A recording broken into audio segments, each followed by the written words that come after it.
Oh, you had to in a while? Ooh, that must have driven you crazy. He is a huge Rangers fan. Wow. Whenever I see somebody who gets their college, who got their bachelor's in theater, I always have to ask, what were your parents thinking when, like theater, eh? I auditioned for the BFA in secret because they were like, we know you like doing theater in high school, but you're not going to do that as a profession. And I said, okay, because I was a good boy and did whatever my parents told me. And I think I was a year into business school, hating my life because I did not like marketing. I didn't like the business school at all. And I had a teacher. I won't mention his name because I don't do that. But like, he was just the worst. He was just the most awful teacher I've ever had. And a month into the first year of the second semester, I got mono so bad that I had to miss several weeks of school because I was just sick as a dog. And at the same time, my father had a heart attack and almost died. Like, he literally was in the hospital, almost didn't make it. Thank God he did. But I missed like several weeks of school. And when I came back to his class, I said, hey, I'm sorry I missed class, but I've had mono and my dad almost died in a heart attack, and I really want to make up for it, and I want to do like office hours if you have them or whatever. Can I do extra credit? And he goes, there's no extra credit in my class, and the fact that your father almost died of a heart attack and you have mono the same month kind of seems like a line of BS to me. And I was like, what? And I was like devastated. He literally almost died. And I was like, yeah, I'm not going to your class anymore. So I stopped going to his class entirely. It's the only class in my life I've ever failed. Like, just straight up, I think I got like 30 in it. And I was like, I don't care to see this guy ever again. And during that time, I secretly auditioned for the BFA, and I got in, and they only let in 18 kids a year. And so that's when I was like, shit, I should maybe do this, And I didn't tell my parents. I enrolled in the theater school, and then around summertime, I moved back into my folks, and I was like, hey, I did a thing. That phrase wasn't around back then, but I was, So I did something kind of stupid, didn't tell you guys about it, and I got into BFA, and they're like, oh, you're dropping out of that. I'm like, I don't think I'm going to do that, actually. And I said, I'm gonna take some extra credits in the summertime. I did summer school every year after that, and took up a bunch of other jobs, worked at Walden Books, was a server, was a bartender, did all sorts of like odd jobs to pay the bills, and I made it. I did a kind of a double major, but like mostly theater after that, so yeah. But great, I love that. Did that, moved to LA.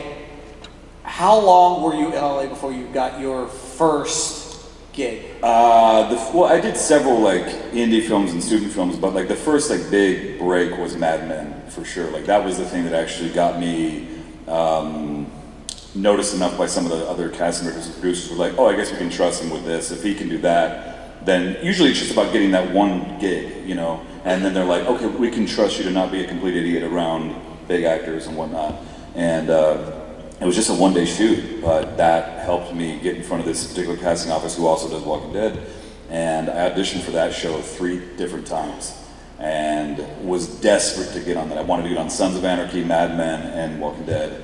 Got Mad Men 1 episode, and then I got close on Sons of Anarchy, but they asked if I could ride a motorcycle, and I was like, ooh, I could learn, I don't know. And they're like, nah, dude, you gotta be like amazing at it. I'm like, damn it. That's when you learn, you always lie. You always say that. Exactly. Just lie on the resume. You could learn it. I'm sure it's not that hard to ride a motorcycle, right?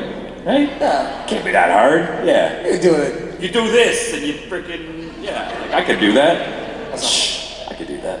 But then so auditioned for Walking Dead 2 times. One was for the role of Gareth, the cannibal, the leader of the cannibals, and I was so bummed when I finally saw the episode. I was like, that was amazing. I would have loved to have played him.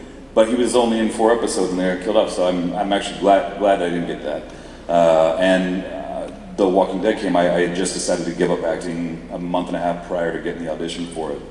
And I was gonna move to New York and become an artist, become like a writer, artist, photographer, and probably make even way less money than I was making then, but I just wanted to be in control of my destiny and not constantly have to prove I'm worthy of this opportunity or this opportunity. And because auditioning, most actors will tell you, like, you're not an actor really, you're just a professional auditioner, you're a professional interviewer. That's what you are most of the time. Like 95% of what we do is just interview for the job. And most of the time you're told no, And I got tired of it, and I was in like $120,000 worth of credit card debt, and just like in a bad way. And I just said, I'm out. And then it just kind of, weird how life works out that way, yeah. How did you go from being like, all right, I'm out, to was it something your agent pursued, or something that like you got a call and said, hey, maybe you should try out for this? They pursued it, and I thought they had honestly dropped me because I hadn't heard from them in like 7 months. I figured my team had just fully dropped me by that point. And they got this audition. They're like, we thought of you for this, and the showrunner Scott Gimple really liked some of your impression stuff, and they thought this character, in the comics, he was a lot more funny. He was a lot more tongue-in-cheek, like cracking jokes all the time. And they were like, we thought this might be good for you, and yeah. They took away a lot of the comedy pretty quickly because, of course, like right after I came on the show, all hell broke loose, and like everyone that you loved from the first few seasons got killed off, and it was just like, ooh, not much room for levity in this show anymore, you know. So yeah, but that was fun. Yeah, that's all I got. When you either before you got the job or when you got the, did you read the books? Did you read the graphic novels to be like, okay, now that I got this, let me see what happens? Yeah, I asked Scott, the showrunner, I said like, do you want me to base this character on the comics, or do you want me to, he said, Robert Kirkman did an amazing job. And by the way, who's seen Invincible here?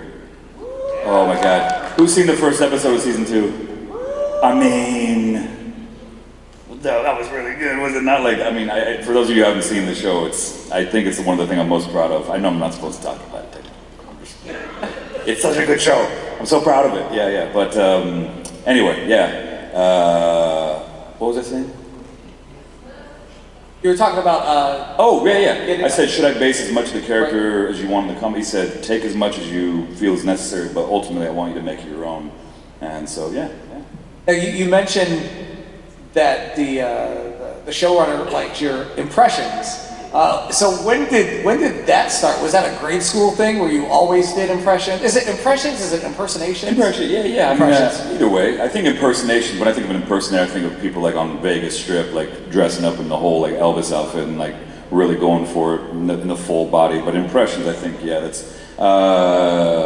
probably, I was like 7. Money was really tight for our family growing up in the 80s, like a lot of families were, and my dad made like $12,000 for a family of 5 one year, and we were in a bad way, but the only thing that could make my parents laugh was Johnny Carson.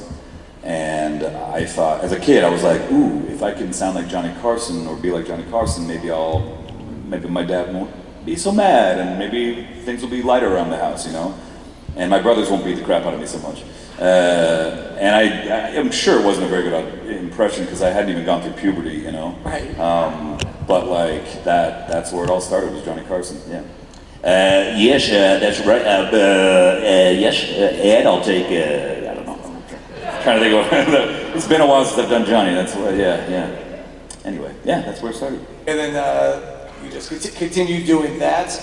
And so what impressions did the show director see that he liked? Was it stuff that you had done in a previous audition? Was it web stuff? No, I have no idea. I mean, I did a bunch of different impression videos on YouTube before that were just out there, and I knew he had seen some of them, and I guess that's why they thought of me for this. So yeah, pretty wild.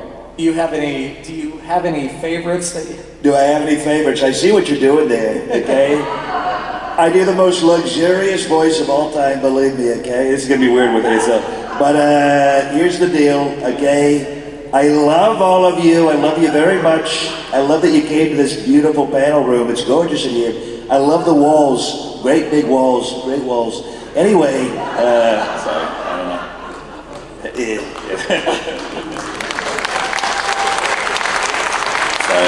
He started doing this in the green room yesterday, and there were people that were like, is he here?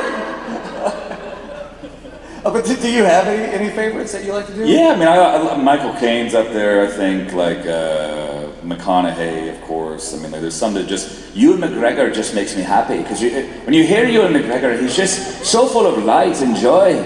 Everything is really wonderful, you know, and it's just... He's so gleeful, you know. It's great. Even in Train Spotting, when he's doing heroin all the time, he's just like, I can't believe how great it is to live in Scotland. It's great, you know. He never said that line, I don't know. But I imagine you would. Again, I don't know how much and what we can talk about, but it's so dance around it. Probably. A major character that you've done that we might have already talked about was a big influence, one of the first openly gay characters on television, on a huge television show. Have you seen the result of that in the fandom, like in people coming up to you and telling you how much portraying that on screen meant to them watching at home and being comfortable with themselves? I think the coolest thing about this job has been the response from going to conventions and hearing that, because the feedback initially from a lot of the fan base was quite negative, unfortunately. And I do think we've grown leaps and bounds since then, because I don't know if you watched The Last of Us, but the particular episode that I'm sure those of you who've seen it, you know what I'm talking about, the response was overwhelmingly positive to these two characters. And I thought, that's awesome, you know, that in just 9 years, 8 or 9 years since me and Eric came on the show, the response has really grown, and it's so wonderful to see. And I've met a lot of people who have said that they were able to have those difficult conversations with their families because they watched it together. And, you know, yeah, I just think that was the first time someone told me that they came out because of, you know, that character. I was just wet, you know. I was going to say, how many tears have you shed? I mean, you know, within, you know, that show, that character, or your work, and what is it like to you to come to these conventions and to hear people's stories, to shed those tears with people and be able to look at them eye to eye and be able to share that moment? What does that mean to you? It means the world, because I mean, you know, when we're both from the theater background, right? You know, when you do theater, you're up here on the stage and you can have an immediate reaction, response from everyone in the audience. I can look you guys in the eye and we can see, there's like an immediate, you know, cause and effect, right? But in film and TV, you have no idea. You don't know if your work's connecting with people at all. You just do it in a vacuum. Do it, cut. And then cut. And then it's 5 or 6 months down the road, you'll see the fruits of your labor, but like, there's no immediate reaction there, right? So coming to these and hearing people's stories and hear like, oh, I really liked what you did, or that story meant a lot to me. Or, you know, a lot of people in the medical industry watch our shows constantly, like all the damn time, because it gives them strength and they feel like they see themselves in these characters. I think that's amazing. I don't know, I just think it's incredible, you know? And I was a fan before I got on it myself, too, right. So yeah. And then on the lines of conventions, and I think we've talked about this before, but whether it is at a convention, in the green room, at a table next to you, maybe even on a studio set, has there been a fanboy moment where you met another celebrity, another guest, and you're like... Well, recently it was Keith David last week. I tried not to fangirl too hard, but who's seen like The Thing or They Live or Gargoyles? Like, he's the main voice of Gargoyles. I mean, could not be a cooler dude, and just super nice, and we just sat next to each other at lunch. I didn't even go, I wanted desperately to be like, you have no idea how much They Live meant to me, and I love that movie so much. But I was just like, you know what, we're just gonna chill, we're gonna have lunch, and it was great. That's, in recent memory, he's probably the biggest one, but there's been other people, of course, but he was probably the biggest one for me, yeah. So. I have not had the pleasure of meeting, but awesome. I was so close. I was supposed to do a convention, and then something happened. Either I couldn't or he couldn't make it, and it was just one of those like, so close. He's definitely high up on that. He's great. High up on that. Is there a celebrity? Is there another guest that you'd be like, please come do a convention? I mean, I get so nervous around Jonathan Frakes from Star Trek Next Generation, because like I've seen him. You know, we've been a few booths away from each other at 3 shows this year, and I get so nervous. I'm like, I can't talk to him. It's you know, Jonathan Frakes is Riker for all time, and it's. By the way, do you guys know about the Riker chair sit situation? Do you know about this? This is the most amazing. And now that you'll have to YouTube this later, but every time Riker sat on a chair in Star Trek Next Generation, most people when they go and sit, they're like, Captain, I want to tell you something. This is what's going on, right? And every single, you watch it now, you'll see, he goes like this. I was a really high chair. He swings his leg over the chair every single time. Like he's mounting a horse or something. And I'm like, there's a hypercut of it on YouTube. It's amazing. Like I honestly, the first time I saw it, it was like when in Star Wars when that stormtrooper hits his head on the thing. You're like, what? How did that stay in there? Like, no one stopped him and we're like, dude, what are you doing? Like, what? No one sits on a chair like that. Like, why would you do that? So random. New goal. Yeah, so you gotta look it up. Riker sitting on chairs, Star Trek. You'll thank me later. Anyway. Yeah. So. Now, speaking of Star Trek, you've worked in the Star Wars realm. Yeah. You've done Marvel. You've done Invincible. Oh yeah, Harrison Ford would be someone that I would freak out over. Right. Because like, I was a server for many years, and I accidentally knocked him over at a charity event for he was about to do the keynote speech at this charity event for saving the oceans, and I didn't see him. He was crouched down like practicing his lines on a notepad like right behind the curtain like over here, and I was just serving drinks and I bumped into him. I knocked him over onto the staircase and I felt terrible. But that was like I was like, oh my God, I'm so sorry. But that was my closest interaction to Harrison. But to actually meet him and talk to him would have been pretty cool. Yeah, I mean, and you've on a couple of different projects, you have lent your voice to Han Solo. Yeah. What is that like? Oh man, To be able to fill those shoes. Hey princess, come on. Yeah, no, like he's one of my favorite people to do because there's so many different versions of his voice, like Al Pacino too. Young Al Pacino, from early The Godfather, he sounded like this, almost like Peter Griffin, like a faint Peter Griffin. You know what I mean? He just sounded like that. And then he got, as the years go by, I gotta tell you something. I don't give a shit. Like it just became totally different voice, as the years went on. And Harrison too. You look at like 1974, first Lucas movie that he did with him. Thank you, American Graffiti. He has this really kind of like squirrely, like it's a strange, very weird, different take than what you see later on in his career, like The Fugitive. Very different voice, becomes much more gruff and like, I don't care what you smell, you big dumb oaf, get in there, like, yeah. That's what a good one. He's one of my favorites to do, yeah. So what was the Phineas and Ferb, it is an animated television show, so we can't talk about that one,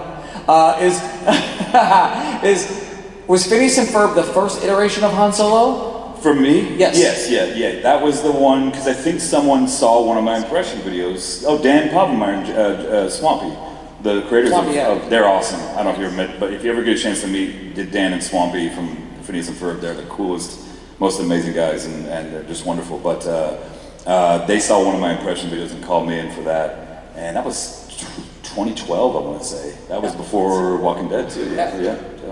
So and then from there you got a couple games. You got a game, and then you got the Lego Star Wars. Did Trials of Tatooine, the video game, and then the Lego Star Wars summer vacation special last year. Yeah, that was fun. That was a good time. Yeah, because it was like him and Kylo and Leia like all palling around on Endor, I think. Yeah, which is like such a random like Lego Star Wars. Oh my God, I love those guys so much. They're amazing. Yeah. Now with Marvel, Disney, Star Wars, is there a dream project out there? Is there a dream franchise, a dream project? My Little Pony, for sure. Yeah. It's elusive. I've been trying to write them for years, but I want to play My Little Pony. I really want to. Although I do know that's like they got a huge fan base. Yes. Did you all see that Bronies documentary? Oh my God. I've heard about it. I have not seen it. Fascinating. And who plays Q? Who's the actor who plays Q in Star Trek Next Generation? John Delancey, thank you. He's one of the voices, and he talks about how, he always was used to people coming up to him for Q, obviously. And then there was a moment in his career where it just shifted, and he said that 60% of the people who come to see him now are straight up bronies, and he's like, wow, this is amazing, I mean, friendship is magic. Right? Yeah, friendship is magic, yeah. No, I mean, to be honest, there's a lot of things that I would love to work on, but it's mostly stuff in my childhood. Things that were really important to me growing up. I got so much love for so many of the animated projects that I watched. I got a chance to meet and hang out many times now with Jim Cummings from Darkwing Duck, and like that. If they ever did a remake of that and it needed someone, I'd be like, oh, that would be to play even just a character, and that would be amazing, you know. So yeah, I'm putting that out to the universe. That out there. Darkwing Duck, baby. Everybody who's filming it, put it out there on the TikTok or That's something. right. Put it on the Tiki Talkies. Who does Tiki Talkies here? Anybody do Tiki Talkies? No one. Oh, that's good. Yeah, wait, 1, 2, 3. What? Okay, well, let's do a TikTok video later. We'll do the flossing or whatever the kids are doing these days. No? Why? I see people just like so upset with me with that comment. Wow. Okay. Am I showing my age? I'm sorry. Yeah. Oof. So, not to take long. If you guys have questions, sorry. Like I'm having so much fun up here. Like you guys don't understand. Like I legitimately have the best job. But if you guys, It was just so high up. It was I was so scared. Were you? I held on. Oh my man. gosh! I almost passed out. I love that I almost stuff. dropped my phone because I was like, "Oh, I need to document the fact that I'm up here." Yeah. And then, like, I was like, "So who knows what the picture actually?" No, we is. had a good time. It was fun. Thank you again. Yeah. Yes, yes. So wait. Is it the, oh, Whoa, whoa, whoa! That's okay. You okay? isn't Walking Dead from Fortnite? I mean, I don't think so, but I mean, I think there's some skins in that, right? Nice. Is that a duck hunt gun, by the way? From Nintendo? Can I see the gun? Is that it? It is, yeah, right? Oh, no, it's not. Never mind. Wait. That's Things just got. way more. things just I got thought it was turned. from Nintendo, Duck Hunt, but that is not. Oh, wow. You have a magazine in there and everything. Things Man. just took a turn. Dang. Are you a fan of Fortnite? I play Fortnite a lot too, actually. I apparently played, you know when, what's the singer with the ponytail? Was it? Ariana Grande. She's apparently a big Fortnite fan, and I was apparently playing her, because I guess she was on it, and they said, because I saw her name come, I was like, Ariana Grande, there's no way. And then, sure enough, she tweeted it later. She was like, I don't know if y'all saw me on Fortnite, but I kicked some guy's ass, and that was me. Yeah. And I was like, because it was down to me and her. And I was like, oh, but she was building walls and stuff, and I'm old school. I'm like, don't build that crap, just shoot the gun. Like, don't, anybody, like, you know what I'm talking about, Fortnite? Yeah, thank you, okay. That's on your IMDb about me. Once got his butt kicked by Ariana. Yeah, exactly. I was really proud of that, yeah. Hello. Hello. Hi, my name is Beth. I just have a quick question. If you can't answer it, I completely understand. Is it about Duran Duran? No, I wish. Nice. They were great. So I know a lot of the characters on Walking Dead have been able to play walkers.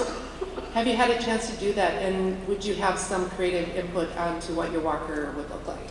I never got a chance to, and I never would really want to, actually, because I have so much respect for the background actors on our show, because you are oftentimes, if you're a hero walker, which means that you're like right in front of the camera, you're in hair and makeup for at least an hour, hour and a half, maybe 2-3 hours, depending on how elaborate it is. And then you've got this like liquid latex thing all around your head and everything. And then you are wearing 2 or 3 layers of clothes on top of that in the Georgia heat. So no, I mean, you're just marinating in your own sweat. Like, there's no part of me that's like, oh, I want to do that. Oh, that's fun, you know. We marinate in our own sweat enough as it is. I'm like, nah, I'm good, you know. So yeah, I would never want to. Yeah. Hello. Hello. I was wondering, you do a lot of impressions. Do you do any impressions of anyone from the Walking Dead cast? I do. I don't do it on panels typically because cameras are oftentimes rolling, and sometimes things get taken out of context. But I do. Rick, Negan, and Daryl. Can you do Rick? Well, I don't know. Yeah. No, man. Talking about stuff and things. Yeah. I can do more at my table when there's no cameras rolling, but yeah, I do people, yeah. Thank you. Thank you very much, yeah. Hello. Can we do a tiki-taki? Yeah, man, let's do a tiki-taki. What do you want to do? Do you get your phone? yeah. Do you want to do it from over there? Do you want to, you want to like, how do you want to do it? You want to? Can I come to you? Yeah, sure, yeah. Let's do a tiki-taki, okay. We're going to do a tiki-taki. So how does this work? I've never done a tiki-taki. Record you and then post it. Amazing. Oh, it's on the timer. Oh, you should do a video, right? Okay. Hey, man, what's your name? Mason. Hey, Mason. Like Mason Jar? You gotta point it in now. Yeah. You gotta point the camera in. Oh, yeah. Oh, no, okay. Oh, that's all right. Awesome. Okay. We're all doing a tiki-talkie together. Is everyone okay with that? All right, Tiki-talkies. on the count of 3, everyone say hi, Mason. Ready? 1. Hold your camera. Yeah. Golly. You're not very good at the tiki-talkie. Okay, ready? 1, 2, 3. Yeah. You're gonna get thousands of likes, I guarantee you. Yeah, that's awesome. Good to see you. Thanks. Nice. I love it. Oh man, that was fun. My first tiki-talkie. Wow. Come on up here, yeah. Sorry, I'm really nervous. you're good. So I was just FaceTiming with my dad because he's not here. Why not? It was a last minute thing, unfortunately. But I was telling him how it was like an episode of Talking Dead because we used to watch it after Walking Dead. But it was just, he was just happy I called him and everything. So I was just really excited because, I don't know, I'm just really nervous, so I'm rambling. Good. But it just means a lot. That show meant a lot and everything. And I had to look up when you joined the show, and it was like season 5, and I'm like, oh my gosh, she looks so different from now. I know. Oh, I was so innocent looking back. Yeah, then. 9 years no. ago. Yeah, how much did that arm weigh though that you had to have? The metal was there was 2 different versions of the gosh. mace arm. So there was a metal one that was actually used for crushing inanimate objects like walls and windows and stuff. Zombies. No, yeah, never that, because those were real people under there. We didn't want to kill anybody. Yeah. That was like, I think 15 pounds more or less. Oh, okay. And then the one I wore normally, that was like, I don't know, 5 or 7 pounds. Not too crazy. Yeah. But it was so tight in there, they didn't make it very big, so I had to squeeze these fingers up like this to make it fit in there. Ouch. So after a while, I barely could feel these fingers after a while. Yeah, So that was fun. Gosh, that must have been, especially hours on end too, to wear that, but that was really sad. No, I got really sad when that happened in the show. I was like, I know it's fake, but like, you can't hurt him, you know, come on. You've already killed off, I don't know how many people. So many people. Yeah. Then when Carl died, everyone got all up in arms. What? What? Oh no, don't come on. Man, I'm not there yet. Oh no, had you not seen it? No, she's kidding. Yeah, no, he's alive. He's good. We're good. No, I heard he came back to see it though. I think he came back to watch.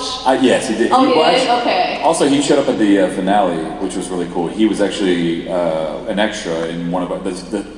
It's not like a spoiler or anything, but there's a big fight sequence in the last episode, and you can see him in the background running around. It was cool. Oh, he's the best. Oh yeah. Oh shoot, but it just means a lot to my dad and I and everything, and we miss watching that show together every Sunday. So, I'm trying to get teary-eyed, but it just meant so much. It was a bonding thing for us. So. I love that. A lot of families watched it together, Yeah. and I think that's one of the coolest things about that show is that it really did bring families together. Yeah, you know? my mom would come down. What are you watching? Walking Dead. Go away. Yeah, my family all would watch it. I wouldn't be with them because I would be filming in Georgia, but they'd be watching back home in Denver. They'd get together on Sunday nights and all of them would watch it together and just exactly. the world. They're probably going like.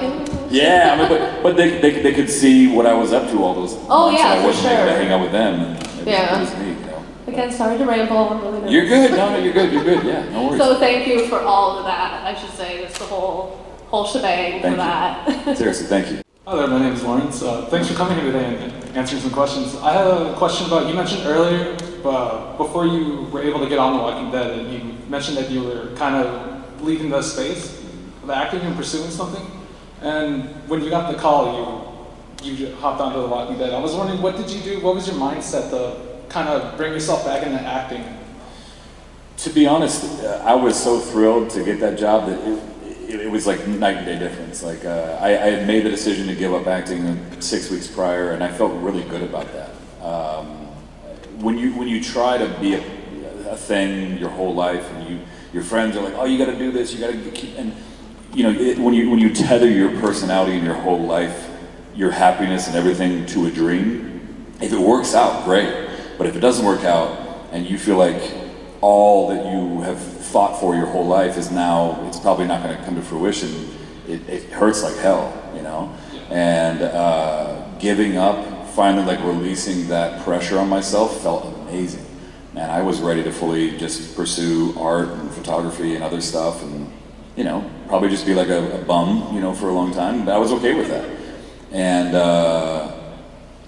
when I got the job, it was like, oh, okay, never mind, that's fine. Like all that stuff kind of went out the door. I was just like, that's one of my favorite shows. I've always wanted to get on that, and I'll never forget the first day on set. Like I've told this before, but I sweat through like 3 pairs of T-shirts on the plane ride from LA to Atlanta. Like I was so nervous because it's one of my favorite shows, and you don't want to be the guy that messed up one of your favorite shows. But the first person I met on set when I got there was Andrew Lincoln, and I'm sure if you ever met him, he's every bit as nice as everyone says, but like he comes up to me and he's like, welcome to the family, you know, and he gives me a great big hug, and I'm like, holy crap, that's Rick Grimes, like what the hell, you know, and then got to meet the entire cast after that, of course, and it was just like, what a wonderful welcome, and it was amazing. It was something special for sure. Thank you. Thank you. Say again? He's definitely not dead. Yes, he's not. He is not. No, Correct. I meant the whole story. Oh, yeah, exactly. Yeah. Because you're facing dead people, Right. and it's like, okay, how do you stay positive with that Yeah. throughout the show? Exactly. Yeah. Okay, so go ahead. Hello. Wait a minute. Get out of here. I know. No. Last time we met, we were fighting on your jet, right? But Yeah. you're right about my future being no flags. But my name's Jordan Landon. I was wondering, I want to be an actor too. So, Nice. what advice would be from professional actor to new actor in the distant future? Listen, first of all, congrats on pursuing that. It is one of the hardest, but also one of the most rewarding jobs, I'd say, out there. I mean, it's very difficult to do well in, especially consistently, and you'll have a lot of more rejection than you think a mind could possibly take. But you just have to look at it as part of the job. Like you get rejected. I do the same, like 95-96% of the time you're rejected from everything you go up for. But don't take it personal.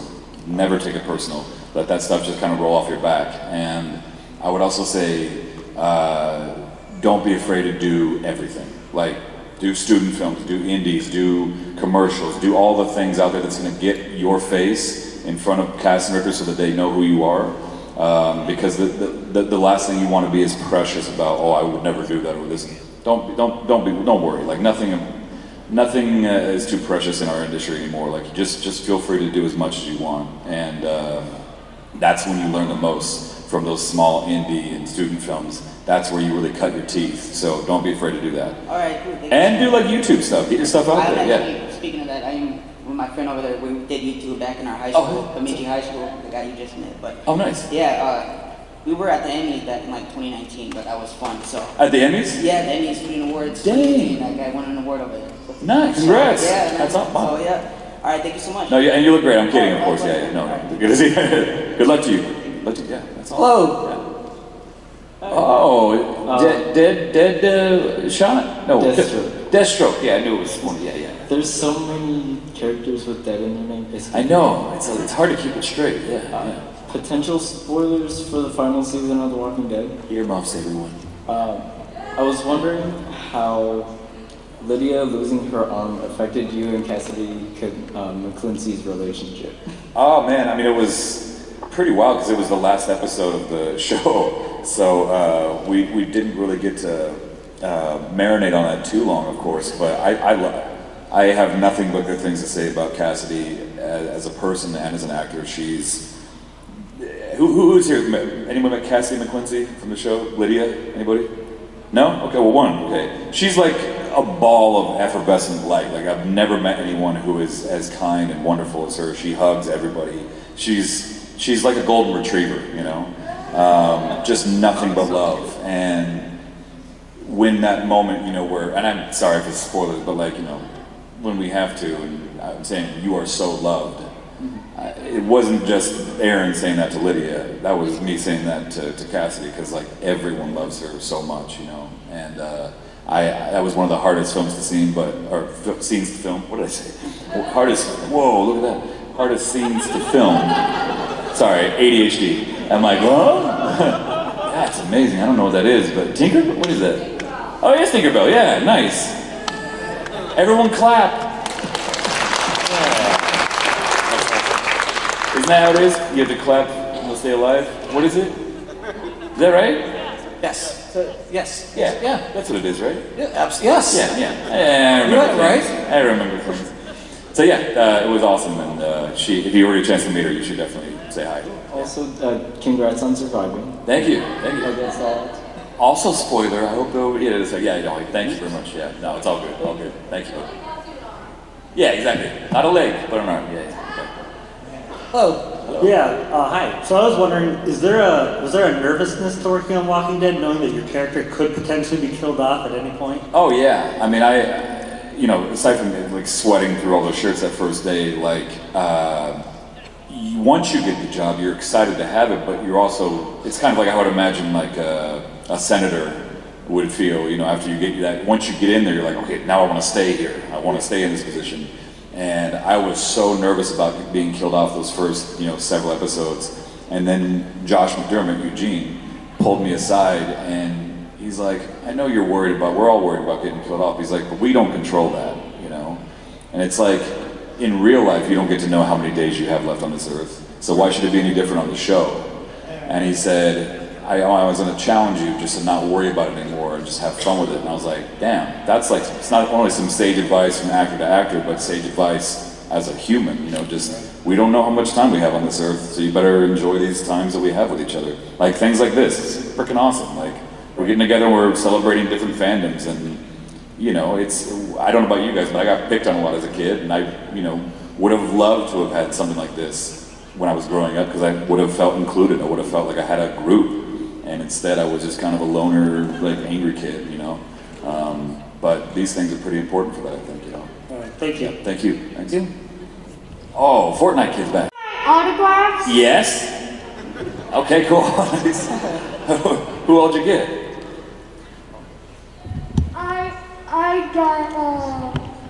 I got the voice actor for Miles. Nice. Oh yeah, Spider-Man. Then I got also another Spider-Man. Was it Yuri? Should I pose like Spider-Man? Am I doing it? Yeah. Then I got the voice actor of Aang from Avatar: The Last Airbender. Oh yeah. Then I got a voice actor of My Hero Academia. Oh, nice. Then another one. Amazing. Then another one. Cool. And I got a drawing from one of them. Is that Princess Peach? Really? Strawberry Shortcake? Who's it? A My Hero Academia character. Sorry, I didn't know. Then I got the voice actor of the sword thing. The sword. The sword thing. If you get killed in a VR headset, you die. What? That sounds intense. Like, whoa. That sounds like Inception. Dang. I'll have to check it out. All right, cool. It's the alternate version of it, like gun version. Okay, it's from the main character, so. Nice. Is that Tony Todd?